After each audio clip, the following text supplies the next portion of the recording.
अक्सर हम जब बातचीत करते हैं ना मेरे मोअज़्ज़िज़ व्यूअर्स कि लोगों ने इक़्तिदार के लिए क्या कुछ किया और कहीं दूर जाने की जरूरत नहीं है।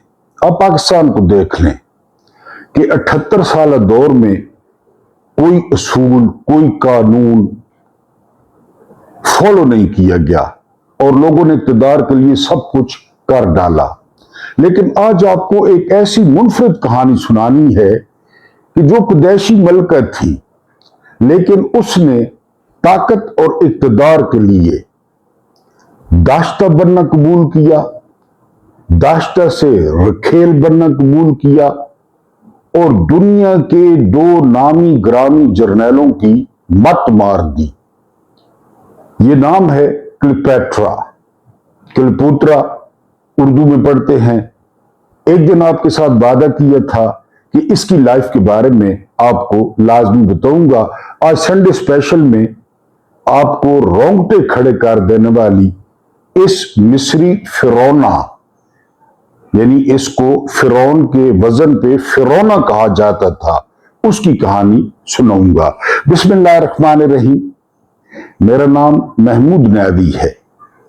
मेरी तरफ से तमाम देखने और सुनने वालों को जो पाकिस्तान में है, पाकिस्तान से बाहर है, वेरी गुड इवनिंग एंड अस्सलाम वालेकुम वरहमतुल्लाहि वबरकातुहू।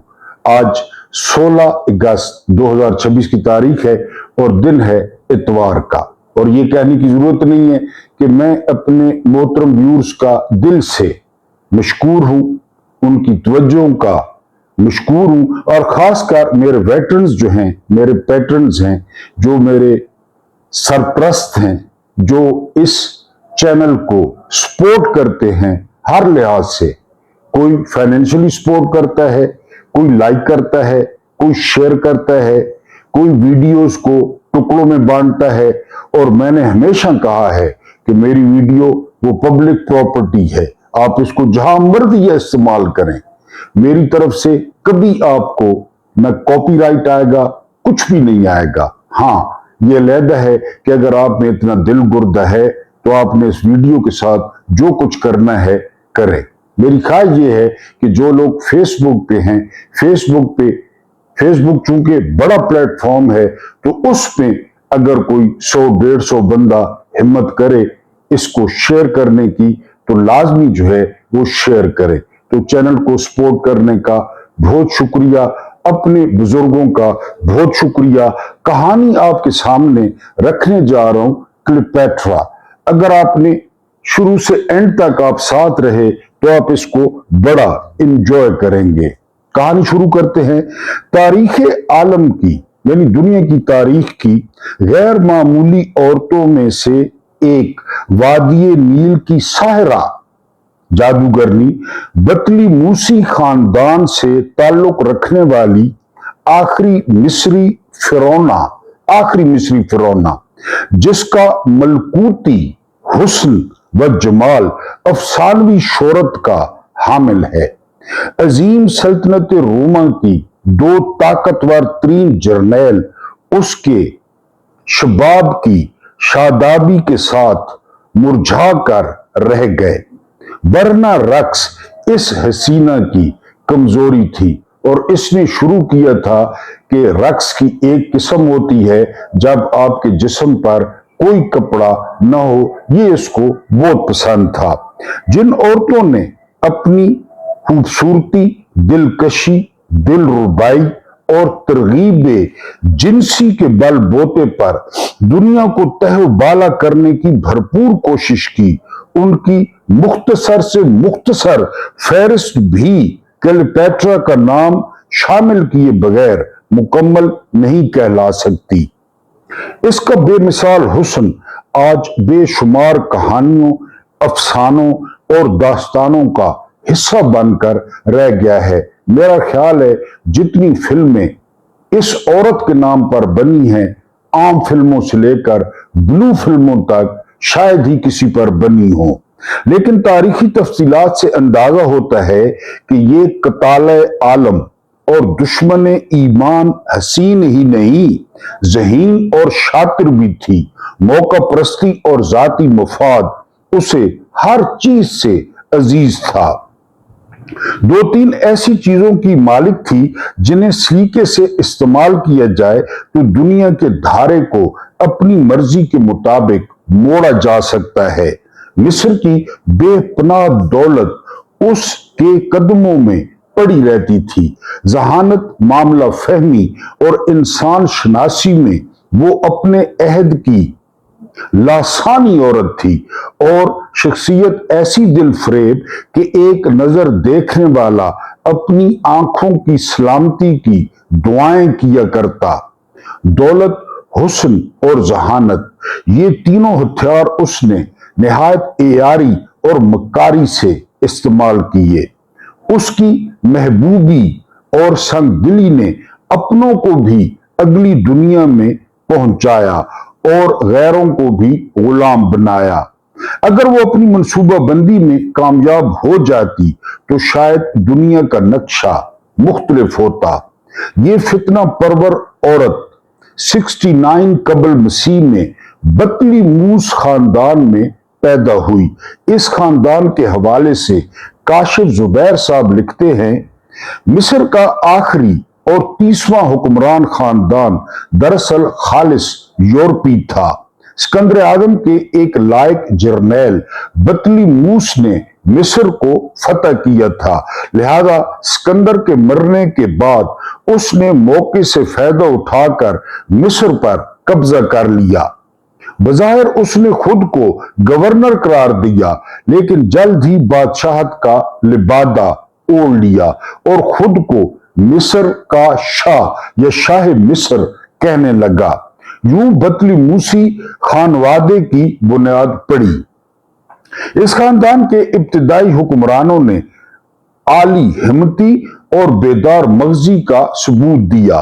उन्होंने मिस्र के निजाम जिंदगी में दखल अंदाजी से गुरेज किया और खुद को सिर्फ अमूर मुमलिकत तक महदूद रखा।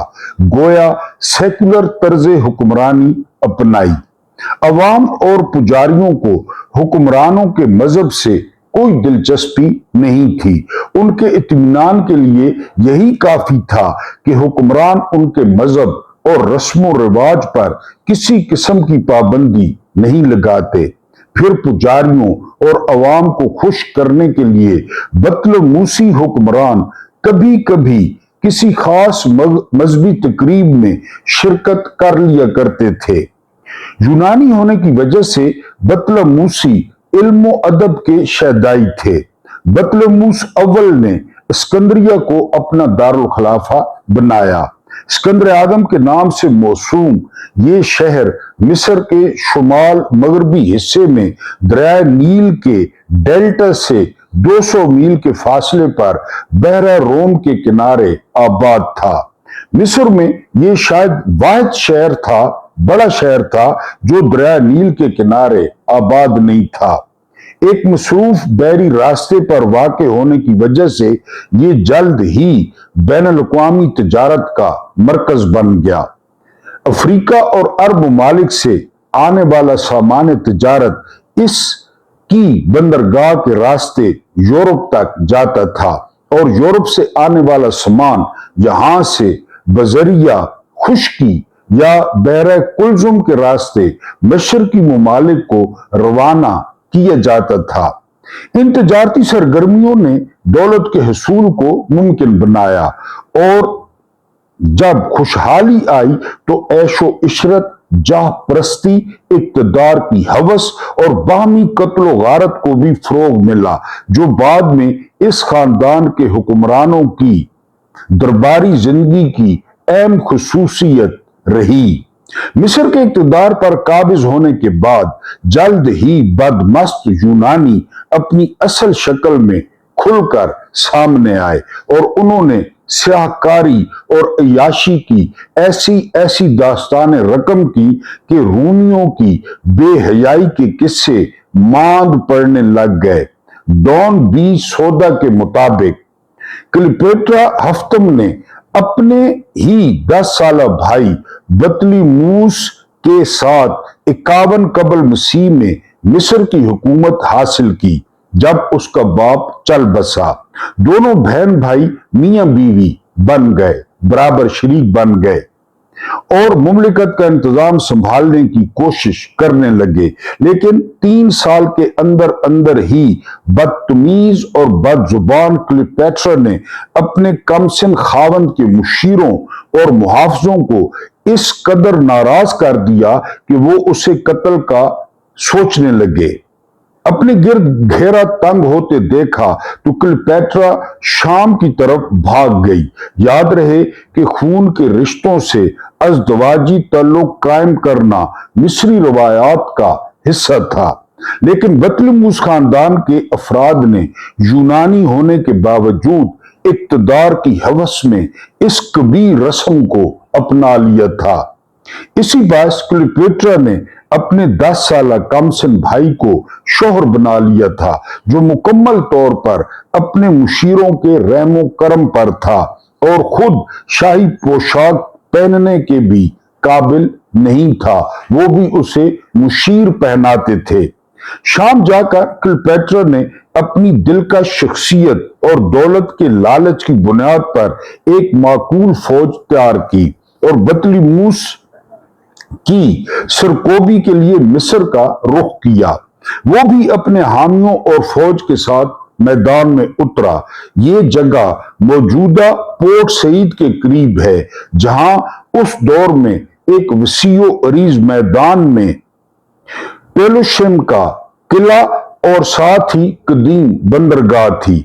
इससे पहले कि एक ही खानदान से ताल्लुक रखने वाले इक्तदार के भूखे आपस में लड़ते, पेलुशम के साहिल पर एक जंगी बैरी जहाज नमूदार हुआ। ये पोमी का जहाज था, जो एक मार्के में शिकस्त खाकर मिस्र की तरफ भाग आया था। पोमी रोम का मशहूर व मारूफ जनरल था कि इमदाद हासिल करके सीजर के खिलाफ दोबारा मुजाहमत शुरू कर सके। इस नई सूरत हाल ने दोनों बहन भाइयों को मरूब भी कर दिया और खौफजदा भी। वो नहीं चाहते थे कि उनका मुल्क 2 अजीम रोमी देवताओं की अमाजगाह बन जाए। सीजर और पोम्पी 2 ऐसे देव थे जिनमें से एक का इंतखाब मुश्किल था। बहरहाल बतलमूस ने अपने मुशीरों के गलत मशवरे पर इंतहाई मकारी से काम लेते हुए पोम्पी को कत्ल करवा दिया। सीजर के मुकाबले में मिस्र की खुद मुख्तारी का ज्यादा हामी था, यानी जो पोमी ज्यादा हामी था। कातलों का ख्याल था कि सीजर रोम के हुक्मरान के तौर पर मिस्र की आजादी व खुद मुख्तारी को यकीनी बनाएगा और अपने दुश्मन की सरकोबी करने पर उनकी तारीफ करेगा। क्योंकि पोमी और सीजर हरीफ थे, मिस्रियों ने पोमी को कत्ल कर दिया। वो समझते थे कि सीजर इससे बड़ा खुश होगा। सीजर को जब अपने सबसे बड़े हरीफ पोमी के मारे पोम्पी या पोमी के मारे जाने की इतला मिली तो वो तेजी से मिस्र की तरफ बढ़ा और अपनी ज्यादातर फौज समंदर में ही जंगी बेड़े पर छोड़कर चंद हजार सिपाहियों के साथ सिकंदरिया में हुक्मरान के महल में चला गया। इस दौरान बतलमूस और क्लियोपेट्रा भी यहां पहुंच चुके थे। एक तरफ तो सीजर ने पोम्पी के कत्ल पर मुसर्रत का इजहार किया और दूसरी तरफ धोखेबाजी और मकारी की मजम्मत की, जिसके जरिए बतलमूस के आदमियों ने ये वारदात की थी। बहरहाल सीजर ने कहा कि बतलमूस और क्लियोपेट्रा जंग लड़ने के बजाय उसके सामने अपना मुकदमा पेश करें, लेकिन बतलमूस के मुशीरों की साजिश से मिस्र की 20,000 फौज खुद सीजर के खिलाफ कार्रवाई करने के लिए मुतहरिक हो गई, जिसके साथ मौजूद मुट्ठी भर सिपाहियों को उनके ख्याल में आसानी से नेस्तो नाबूद किया जा सकता था। उसकी एक वजह सीजर की मौजूदगी पर मिस्रियों में पाया जाने वाला शदीद गम गुस्सा भी था।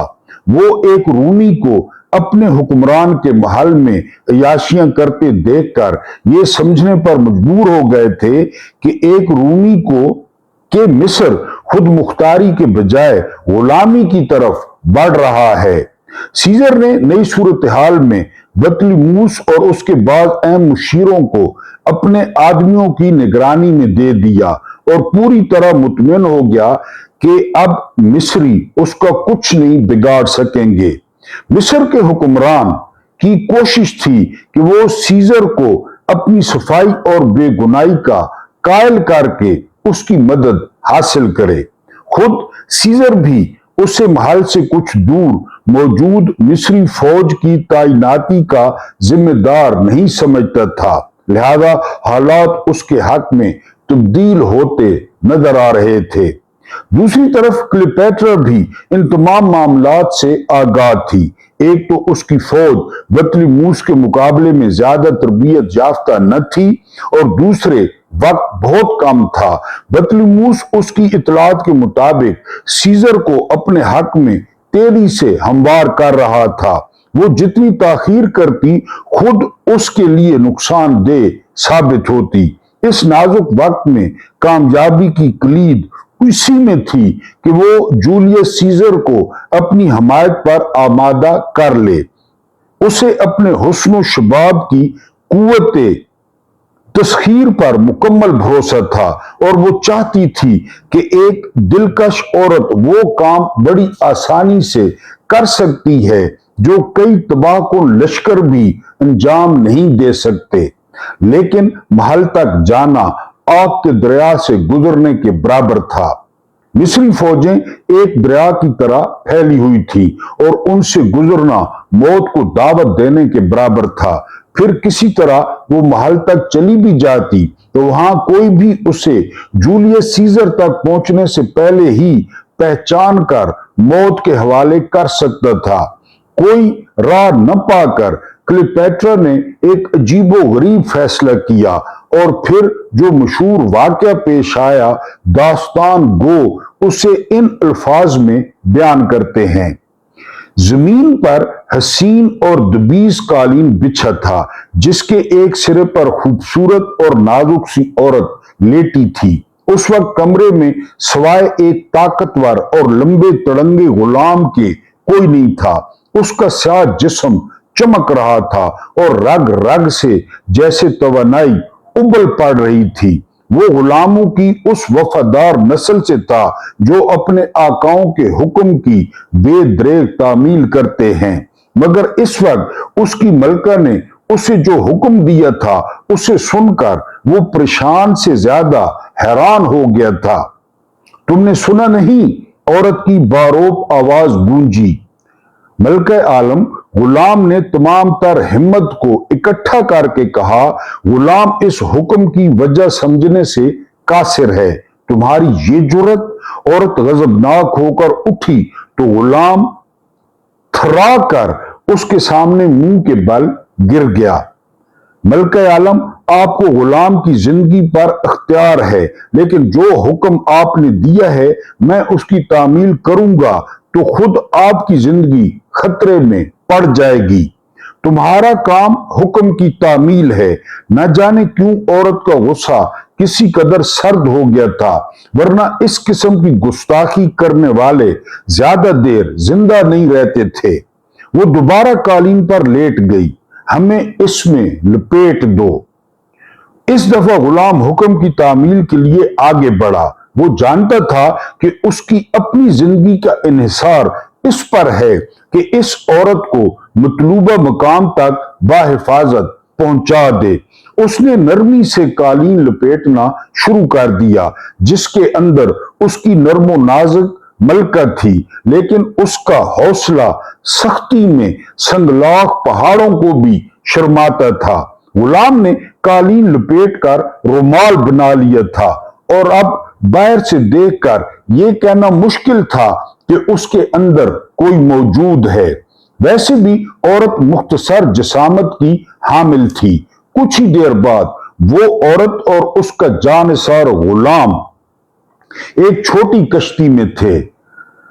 गुलाम ने चप्पू चलाने का हुक्म दिया बाकी गुलामों को। बज़ाहिर ये आम सी कश्ती थी, लेकिन इसमें वो तारीख साज हस्ती थी जिसने अपने अज़म व हौसले से आने वाले तारीख दानों को अज हद मुतासिर किया, और वो उसे एक अजीम हुक्मरान तस्लीम करने पर मजबूर हो गए। कश्ती रात की तारीकी में सिकंदरिया की बंदरगाह में दाखिल हुई और चुपके से शाही महल की सीढ़ियों से लग गई। गुलाम कालीन को शाने पर रखकर बाहर निकला। अभी वो सीढ़ियों पर ही था कि पहरेदारों ने उसे रोक लिया। कौन हो तुम और ये क्या ले जा रहे हो? मैं बतलीमूस का गुलाम हूं और अजीम रूमी फाते जूलियस सीजर के लिए एक तोहफा लेकर जा रहा हूं, गुलाम बोला। खिलाफ तवक्को पहरेदारों ने बगैर तलाशी के उसे जाने दिया। अंदर कई जगह उसे रोका गया और उसने यही जवाब दिया, हत्ता कि एक आलीशान ख्वाबगाह तक पहुंच गया, जहां एक उधेड़ उम्र मगर इंतहाई दिलकश, वजीह और बावकार शख्स बैठा था और शराब से लुत्फानंदोज हो रहा था। गुलाम ने झुककर उसे ताजीम दी और बोला, गुलाम फातेह आलम की खिदमत में एक तोहफा पेश करना चाहता है, इजाजत है। जूलियस सीजर ने इशारा किया। गुलाम ने इजाजत पाते ही कालीन फर्श पर रखकर उसे लुढ़का दिया। कालीन खुलता हुआ उधेड़ उम्र शख्स के कदमों तक जा पहुंचा और एक मुस्कुराती हुई क्यामत अपने पूरे कद के साथ सीधी खड़ी हो गई। शराब नोशी में मशगूल जूलियस सीजर पलकें झपकाए बगैर न रह सका। ऐसा बेमिसाल और गैर अर्जी हुस्न उसने किसी औरत के खद्दो खाल में नहीं देखा था। नाजुक अंदाम और परी चेहरा क्लियोपेट्रा ने एक ही नजर में उसे फतह कर लिया। उसके बारे में कहा जाता था कि वो आया, उसने देखा और फतह कर लिया। आज खुद उसके साथ यही हुआ था। वो सोच भी नहीं सकता था कि इस तक पहुंचने के लिए क्लियोपेट्रा अपनी जान पर खेल जाएगी। इस अदा ने उसे तस्खीर कर लिया था और वो इस नौखेज हसीना पर मर मिटा था। उस रात क्लियोपेट्रा ने अपनी दिलरुबाई की दास्तान का एक एक वर्क सीजर को याद करा दिया।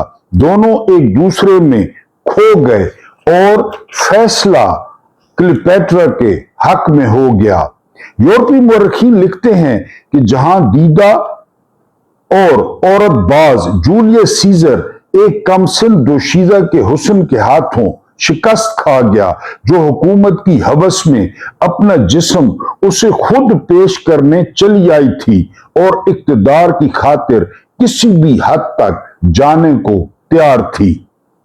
जूलियस सीजर की दाश्ता बनने का फैसला भी उसने इसी मकसद के तहत किया था। उसका नतीजा यह हुआ कि सीजर ने बतलीमूस को अपनी औकात में रहने का मशवरा दिया और क्लियोपेट्रा की राह में न आने की हिदायत की। कब्रस को मिस्र के हवाले किया और खुद जाह प्रस्त क्लियोपेट्रा की जागीर बन गया। कुछ अरसा बाद उसे खुश करने के लिए सीजर ने अपनी फौज को हरकत दी और खुद उसकी भरपूर रहनुमाई करते हुए बतलीमूस को ललकारा। वो बेचारा क्या खाक मुकाबला करता, न चाहते हुए भी सामने आया मगर शिकस्त खा गया और सीजर ने 47 कबल मसीह में क्लियोपेट्रा और रूम के लिए एक शानदार फतह हासिल की। अब क्लियोपेट्रा पूरे इख्तियारात के साथ मिस्र की फिरौना और मलका थी और जल्द ही सीजर के बेटे की मां बनने वाली थी, जिसका नाम बाद अज़ां सिजेरियन यानी छोटा सीजर रखा गया।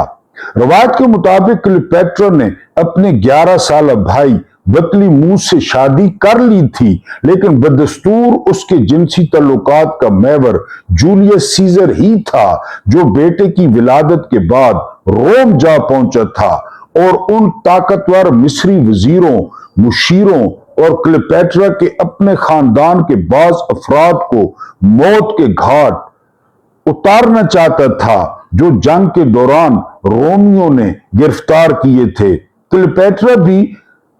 क्लियोपैट्रा भी जल्द ही उसके पीछे रोम पहुंच गई ताकि अपने मुखालफिन के इबरतनाक अंजाम को अपनी आंखों से देख सके। रूमी इस औरत को एक चालबाज, जिस्म फरोश और जलील औरत तस्वुर करते थे, जिसने उनके अजीम हुक्मरान पर डोरे डालने और उसे अपनी जादूगरी से बेबस कर दिया। लिहाजा वो उससे नफरत का बरहमला इजहार किया करते थे। ऐसे में जब जूलियस सीजर ने क्लियोपैट्रा को जोहरा देवी करार देकर एक इबादत खाने में उसका मुजस्मा नस्ब करवा दिया तो रोमियो की नफरत में और भी इजाफा हो गया। सीजर के मिस्र में क़याम के दौरान अमूर हुकूमत संभालने वाला एंटनी अब भी जी-जा, बाअसर, पुरवकार और मुतहरिक था और सीजर के बाद अहम तरीन अफराद में शुमार होता था। जब 44 कबल मसीह में जमहूरियत पसंद सेनेटरों ने जूलियस सीजर को कत्ल कर दिया तो क्लियोपैट्रा मिस्र के लिए रवाना हो गई। सीजर की वसीयत में उसका या उसके बेटे सिजेरियन का कोई जिक्र न था, बल्कि हुकूमत ऑक्टेवियन को सौंप दी गई थी, जो बाद में ऑगस्टस कहलाया। क्लियोपैट्रा इंतहाई सफाकी और जुल्म का मुजाहरा करते हुए अब तक अपने खानदान के उन सभी अफराद को जहर और साजिशों के जरिए मरवा चुकी थी जो मुस्तकबिल में उसके लिए खतरा बन सकते थे। इन मकतूलों में उसका भाई और एक बहन भी शामिल थी। उसने बतली मूसी खानदान का चिराग अपने हाथों से गुल कर दिया और मिस्र की एक मजबूत और ऐश प्रस्त मलका की हैसियत से सामने आई। उधर एंटनी ने सीजर के नामजद करदा ऑगस्टस को इक्तदार मुंतकिल करने में जानबूझकर ताखीर की और बाद में एक मुआहदे के तहत रूमी सूबे 3 अफराद में तकसीम कर दिए गए। ऑगस्टस के अलावा एंटनी और लिपार्डस भी हुक्मरान बन गए। क्लियोपैट्रा मलका आलम बनने के लिए और अपने बेटे को शहनशाह बनाने के लिए रूमी ताकत का इस्तेमाल करना चाहती थी, लिहाजा उसने एंटनी पर डोरे डालने का फैसला किया, जो तेजी से फतवात हासिल करता हुआ खुद को ताकतवर और बाख्तियार साबित कर रहा था। अगस्त से एंटनी के मुआहदे के बायस क्लियोपैट्रा कुछ खफा थी, लिहाजा उसने टार्सिस से आने वाली एंटनी की दावत पर वहां जाने से कबल खूब गौर किया और फिर जाना ही मुनासिब समझा, क्योंकि अब वो एंटनी को अपने मकासद के लिए इस्तेमाल करना चाहती थी। तज़किरा निगारों ने अपने सुंदर और दिल फरेब जिस्मानी खदोखाल की अहमियत से पूरी तरह आगाह और फजूल खर्च मलका क्लियोपैट्रा के एंटनी से मिलने को बड़े तफसीली और रंगीन अंदाज में बयान किया है। सिकंदरिया की शाही गोदी में अजीम शान और हसीन तरीन शाही बजरा तैयार हुआ, साथ ही एक अजीम शान बेड़ा भी, और क्लियोपैट्रा सिकंदरिया से रवाना हुई। उसे मालूम था कि उसे किस तरह इस रोमी जर्नैल के दिलो दिमाग को काबू करना है, लिहाजा वो पूरी तैयारी से रवाना हुई थी। तार्सिस का तारीखी शहर दरिया सिडनी के दहाने से जरा ऊपर सिलसिला कोस्तानी में एक दरियाई बंदरगाह था। ये शहर अपनी जहाज सादी के लिए मशहूर था। क्लियोपैट्रा का बेड़ा दरिया के दहाने से होता हुआ तार्सिस की दरियाई बंदरगाह पर लंगर अंदाज हुआ। एंटनी मुंतजिर था कि क्लियोपैट्रा खुद चलकर उसके दरबार में आएगी, मगर क्लियोपैट्रा इतनी कच्ची खिलाड़ी नहीं थी। वो आराम से अपने शाही बजरे पर बैठी रही, हत्ता कि एंटनी ने खसिया कर उसे अपने महल में दावत पर मदऊ किया। क्लियोपैट्रा ने दावत कबूल करने के बजाय उसे जवाबी दावत दी, जो एंटनी ने कबूल कर ली। उस दावत में क्लियोपेट्रा ने इस किस्म की शान और शौकत और दौलतमंदी का मुजाहरा किया कि एंटनी और उसके रुफका दंग रह गए। दावत ही कुछ कम नहीं थी, लेकिन बाद में क्लियोपेट्रा ने तमाम तर सामान, जिसमें तलाई बर्तन और फर्नीचर भी शामिल था, मेहमानों को तोहफे में दे दिया। इस दावत और साजो सामान का तखमीना किसी तरह भी उस दौर में 5 लाख पाउंड से कम नहीं था। मलका ने अगले रोज फिर दावत की, जिसके सामने पहली वाली दावत भी हीच थी। इसमें दौलत पानी की तरह बह रही थी, लेकिन एंटनी को जिस चीज ने सबसे ज्यादा मुतासिर किया वो खुद मलका की जात थी, जिसमें शाहाना वकार के साथ एक खास अदाए दिलबरी भी थी जो सिर्फ एंटनी के लिए मखसूस थी। इन दावतों में मिस्र की सदियों पुरानी तहजीब की नफासत और शाइस्तगी सजी हुई थी। ये बात रोम में मौजूद नहीं थी, जो कहलाने को तो शहर था, लेकिन उसकी सकाफत इटली के किसी आम से गांव से मुख्तलिफ नहीं थी। एंटनी ने क्लियोपेट्रा के मुकाबले में एहसास कमतरी महसूस किया, और गालबन यही एआर क्लियोपेट्रा का मकसद था। यूरोपी मुअर्रिखीन, जो पहले ही मलका को एक बदकिरदार और फजूल खर्च औरत के तौर पर पेश करते थे, उन्होंने इन दावतों का खास तौर पर जिक्र किया, जिनमें एक मौके पर क्लियोपेट्रा ने एंटनी को मरूब करने के लिए 1.5 लाख पाउंड मालियत का एक मोती जाम में डालकर पी लिया था। खुद निगल लिया 1.5 लाख पाउंड का। ये एंटनी को दौलत से मरूब करने की कोशिश थी, लेकिन साथ ही अदाओं के तीर और जिस्मानी खम और उभार भी अपने करिश्मे दिखा रहे थे। हुस्न एक जर्नैल के मुकाबले पर उतर आया था, क्योंकि एंटनी ही सीजर के बाद वो वाहिद शख्स था जो क्लियोपेट्रा के अज़ाइम की तकमील में भरपूर मदद देने की अहलियत रखता था। अब वो अपने भाई और शोहर बतलीमूस को कत्ल करवाने के बाद सिजीरियन को बतलीमूस बनाकर हुकूमत कर रही थी। हसूल इक़्तिदार के अमल में मज़ाहिम होने वाले हर शख्स को उस कताले आलम की सफाकी की भेंट चढ़ना पड़ा था। लिहाजा अब वो पूरी तरह मुतमईन थी, क्योंकि अपने खानदान में से सिर्फ वो जिंदा थी, या फिर उसका बेटा जिसकी आड़ में वो हुकूमत कर रही थी। एंटनी से यारी लगाकर जो सल्तनत रोमा के मशरकी इलाकों का हुक्मरान था, वो अपनी जाप्रस्त फितरत के तकाज़ों की तकमील कर सकती थी। लिहाजा उसने दाम बिछाया और पंछी पकड़ लिया। एंटनी ने अपनी फौज और सल्तनत की पूरी ताकत क्लियोपेट्रा के कदमों में ढेर कर दी, जो उसकी अब रखेल थी, और दोनों मिलकर हुकूमत करने लगे। एंटनी की दाश्ता के तौर पर क्लियोपेट्रा ने 2 बच्चों को जन्म दिया, और फिर 34 कबल मसीह में दोनों ने शादी कर ली। शादी के बाद भी एक बच्चा पैदा हुआ। एंटनी को खुश रखने और अपनी रंगीन तबा के तकाज़ों को पूरा करने के लिए क्लियोपेट्रा कई तरह के जश्न और इखलाक सोज तकरीबात मुनक्किद किया करती, जिनकी तफसीलात इंतहाई शर्मनाक हैं और बताने के काबिल नहीं। इस तरह की महाफिल कई कई दिन तक जारी रहती, रंग रलियां अपने उरूज पर पहुंच जाती, और हर तरफ बोसो कनार करते जोड़े दिखाई देते। कहा जाता है कि ये अयाश तबा मलका नंगे नाच को हद से ज्यादा पसंद करती थी। उसकी ख्वाहिश पर बरहना मर्द व जन वालिहाना रक्स करते, और क्लियोपेट्रा खुद भी बरहना हो जाती, ताकि एंटनी के होशो हवास पर बिजलियां गिरा सके।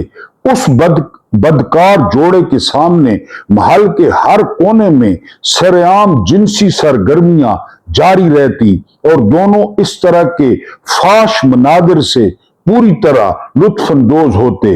क्लियोपेट्रा का गुलाम बन चुके एंटनी की सरगर्मियां और बाज सियासी फैसले रूमी सेनेट की नाराजगी का बायस बन रहे थे। और अगस्त से उसका मुआहदा दम तोड़ रहा था। इन हालात में रोम के हुक्मरान ने मिस्र के खिलाफ जंग का ऐलान कर दिया।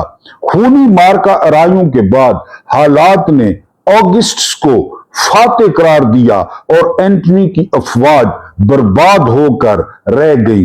वो क्लियोपेट्रा की नरम बाहों और गर्म सोबतों की नजर होकर एक आली मर्तबा जर्नैल की हैसियत खो चुका था। लिहाजा अपनी महबूबा की जबरदस्त तरगीब, उकसावे और जोश दिलाने के बावजूद कुछ न कर सका। 31 कबल मसीह में उसकी फौजी ताकत मुकम्मल तौर पर तबाह हो गई और उसने खुदकुशी कर ली।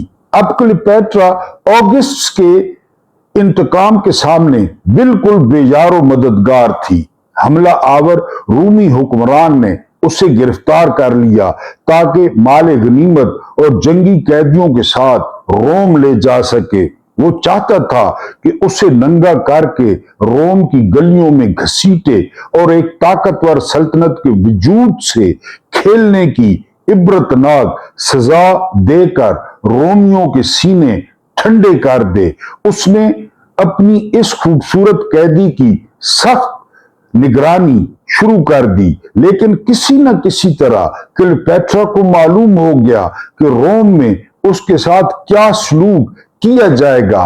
लिहाजा बेबस होकर उसने अपने सीने में खंजर उतारने की कोशिश की, जो नाकाम बना दी गई। हिफाजती इंतजामात मजीद कड़े कर दिए गए, लेकिन उसने अपने निगरानों की आंखों में धूल झोंक कर एक किसान के जरिए अपनी मौत का सामान कैद खाने में ही मंगवा लिया। ये एक इंतहाई जहरीला सांप था जो अंजीर की टोकरी में रखी एक मिट्टी की छोटी सी हंडिया में बंद था। अपने चाहने वाले के नक्शे कदम पर चलते हुए उसने भी खुदकुशी का फैसला कर लिया था। वो पूरे एहतमाम से नहाई, बेहतरीन लिबास पहना, सिंगार किया, जेवरात पहने, खुशबुओं से महकी, सर पर ताज रखा और पुरस्कून अंदाज में नींद दराज हो गई। मिट्टी का बर्तन कनीजों ने उसके हवाले कर दिया। उसने बर्तन में मौजूद छोटे से इंतहाई जहरीले सांप को मुश्तिल किया और अपनी छाती पर डसवा लिया। ये था उस जाह परस्त मलका का अंजाम जिसके हुस्न के अफसाने 2000 साल से दोहराए जा रहे हैं। उसे एंटनी के पहलू में दफन किया गया और चंद दिन बाद उसके बेटे सेजेरियन को भी हलाक कर दिया गया। मुरखीन इस रंगीन मिजाज मलका को बतलूसी खानदान के खात्मे की जिम्मेदार करार देते हैं, जिसके बायस मिस्र की 4000 साल आजादी का खात्मा हुआ और मिस्री गुलाम बन गए। इक्तदार की हवस में मुब्तला इस औरत ने अपने खानदान का सफाया किया, मुखालफीन को बेदरे कत्ल करवाया, अपने पुरकशिश जिस्म को ताकत के हसूल के लिए अदना गुलामों से लेकर रूमी जर्नैलों तक के सामने डाला। इखलाक सोच तकरीबात और शर्मनाक जश्न बर्पा किए, लेकिन आम तौर पर दूसरों को जहर देकर कत्ल करने वाली इस औरत को खुद भी एक सांप का शिकार होना पड़ा। और ये वही सांप था जिसकी शबीह मलका मिस्र की हैसियत से उसके ताज पर बनाई गई थी। ताज पर जो सांप की शबीह थी उसी सांप से डसवाया। दुनिया की कोई कहानी देखी है जिसमें बुराई का अंजाम अच्छाई हो? कोई कहानी, चाहे वो फिल्म हो, चाहे वो अफसाना हो, चाहे वो ड्रामा हो, तो इसकी कैसे हो सकती थी? पाकिस्तानी हुक्मरान ये बात कब समझेंगे कि उनके जुल्म और सितम का अंजाम क्या होगा, उनका अपना अंजाम क्या होगा और इसका नतीजा क्या निकलेगा? अल्लाह पाक आपको आसानियां अता फरमाए, आसानियां बांटने की तौफीक अता फरमाए। मेरा रब्बे करीम आपके और मेरे मरहूमीन की मगफरत फरमाए, उनके साथ अदल का नहीं रहम का और एहसान का मामला फरमाए। मुझे बर्दाश्त करने का बहुत बहुत शुक्रिया।